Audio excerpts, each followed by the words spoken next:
Hello, আসসালামু আলাইকুম। আজকে আমরা অডিও মাইন্ডের নিয়মটা শিখব।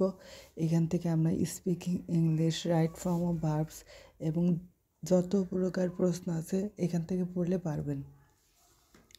তো প্রথম রাইট ফর্ম অফ ভার্বসের টিপস দিই। প্রথমে যেটা নোটস করবেন সেটা হলো রাইট ফর্ম অফ ভার্বসের সর্বপ্রথম দেখবেন কোনো ক্লু আছে কিনা, 1 নম্বর পয়েন্ট। 2 নম্বর হচ্ছে সাবজেক্ট, 3 নম্বর হচ্ছে ভার্ব। এই 3টা জায়গা লক্ষ্য রাখবেন, ইনশাআল্লাহ আপনার right form of verbs easy হয়ে যাবে। ওকে, এবার উড ইউ মাইন্ড মানে কি, আপনি কি কিছু মনে করবেন। তো উড ইউ মাইন্ড আমরা কোথায় ইউজ করতে পারি, সেটা হলো যে ধরেন আপনার একটা কলম আছে, প্রিয় কলম।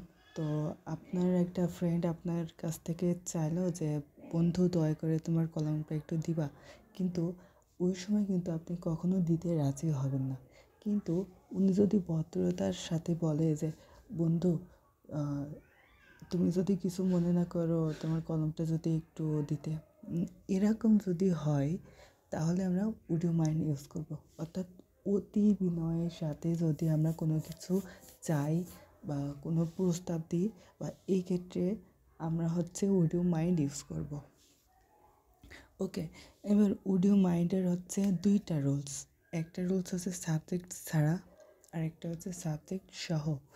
তো এবার মাথায় রাখবেন যে উড ইউ মাইন্ডের পরে, অর্থাৎ এই অংশ বাদে, যে উড ইউ মাইন্ডের অংশ বাদে, অর্থাৎ আপনি কি কিছু মনে করবেন, এটার অর্থ হচ্ছে উড ইউ মাইন্ড। তো এই অংশ বাদে যে অংশটা থাকবে ওর ভিতরে যদি কোনো সাবজেক্ট থাকে তাহলে would you mind if plus past independent, ঠিক আছে। আর যদি সাবজেক্ট না থাকে তাহলে would you mind plus verb plus ING. তো আপনাদের রাইট ফর্ম অফ ভার্বসে এই রুলসের 3 জায়গায় নজর দিতে হবে।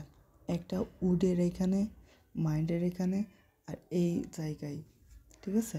এই ভার্ব প্লাস আইএনজি এই পাশে এই রুলসের ক্ষেত্রেও একই, 1 জায়গায়, 2 জায়গায়, 3 জায়গায় আপনাদের খেয়াল রাখতে হবে। এই হলো এই রুলসের টিপস, ঠিক আছে। তো এটা হলো রাইট ফর্ম অফ ভার্বসের টিপস। তো যখন সাবজেক্ট থাকবে না তখন হচ্ছে ভার্ব প্লাস আইএনজি। তো এখানে দেখেন, গাছ লাগালে আপনি কি কিছু মনে করবেন। তো এই যে গাছ লাগালে আপনি কি কিছু মনে করবেন, তো এখানে দেখেন এখানে কোনো সাবজেক্ট নেই, ঠিক আছে, এটা অবজেক্ট। তো এখানে ভার্ব প্লাস আইএনজি, গাছ লাগানোর ইংলিশ কি, প্ল্যান্ট। তো প্ল্যান্ট থেকে প্ল্যান্টিং, ঠিক আছে। তো আমরা এবার প্র্যাকটিস করে আসি। যেরকম আমি যদি বলি আপনি কি কিছু মনে করবেন সংযোগ করলে, এখানে দেখেন আপনি কি কিছু মনে করবেন সংযোগ করলে, এখানে কিন্তু আপনি কি কিছু মনে করার পরে কিন্তু কোনো সাবজেক্ট নাই। যেরকম আমি একটুখানি টাইপ করি,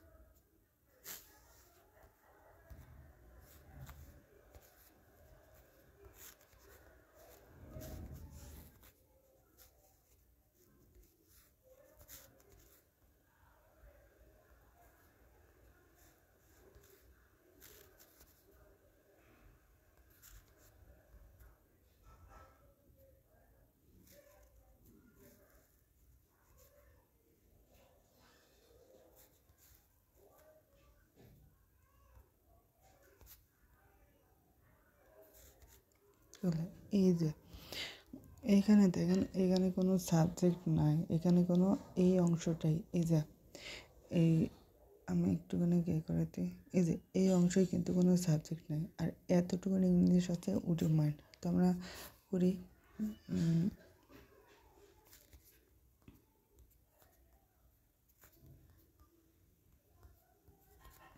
মাইন্ড, এই যে এবার ভার্বের সাথে আইনজি, যেহেতু সাবজেক্ট নাই তাহলে কি ডাইলিং, DIALING, ডাইলিং, এটা হবে অ্যান্সার, ঠিক আছে। তো এখানে যদি আমি থেকে যদি আমি এটা বলি যে আপনি কি কিছু মনে করবেন আমি সংযোগ করলে, তো এখানে কি হবে তখন এখানে হবে ইফ আই, এটা তখন V3 হয়ে যাবে, অর্থাৎ পাস্ট ইন্ডিপেন্ডেন্ট হয়ে যাবে। DIAL ডায়াল, এটা হবে রাইট অ্যান্সার। ওকে, আচ্ছা এটা হবে রাইট অ্যান্সার। ওকে, তো এখানে দেখেন, তো এখানে একটা সাবজেক্ট নাই আর একটা সাবজেক্ট আছে। আমি যদি গাছ লাগাই তাহলে ই প্লাস পাস্ট ইন্ডিপেন্ডেন্ট, ঠিক আছে? তো এইভাবে আপনারা করবেন। আরেকটা টিপস হলো, যদি আমি কিছু হই, এরকম যদি বলে যে আপনি কি কিছু মনে করবেন আমি এই জয়েন্ট ম্যানেজার হই, যদি আমি জয়েন্ট ম্যানেজার হই আপনি কি কিছু মনে করবেন?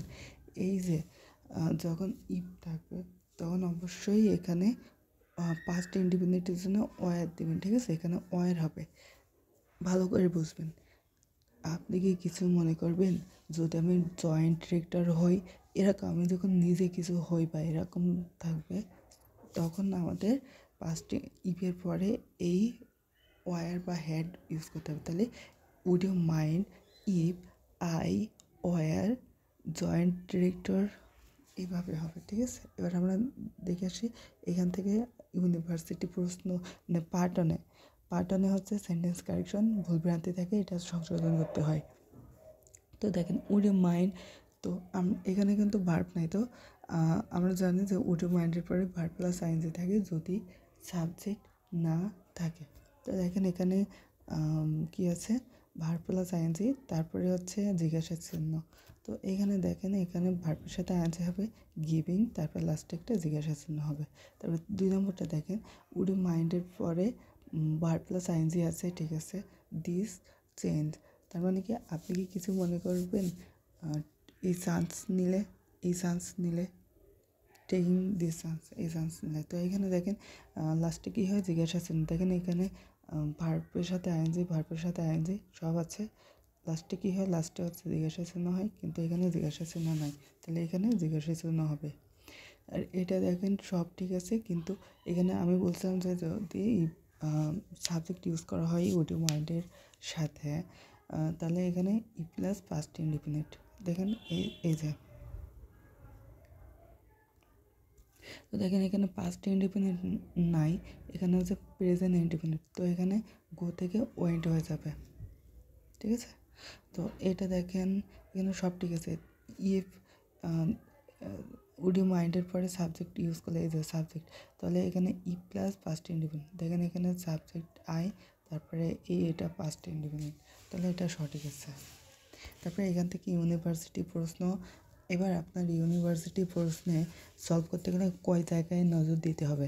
এক জায়গায় উডের এখানে, এক জায়গায় মাইন্ডের এখানে, যদি সাবজেক্ট থাকে তাহলে ইফের পরে ভার্বটাই নজর দিতে হবে, এই 3 জায়গায়, ঠিক আছে? এক কথায় ইউনিভার্সিটি প্রশ্নের জন্য আপনাকে ভার্বের জায়গায় নজর দিতে হবে। তো এখানে দেখেন উড ইউ মাইন্ড, এখানে সাবজেক্ট আছে ই প্লাস সাবজেক্ট, হলে ই প্লাস সাবজেক্ট হলে পাস্ট ইন্ডিপেন্ডেন্ট। তো এখানে পাস্ট ইন্ডিপেন্ডেন্টই কোনটা আছে, এটা প্রেজেন্ট ইন্ডিপেন্ডেন্টের, তাই বাদ, এটাও হবে না, এটা হবে রাইট অ্যান্সার। ওকে।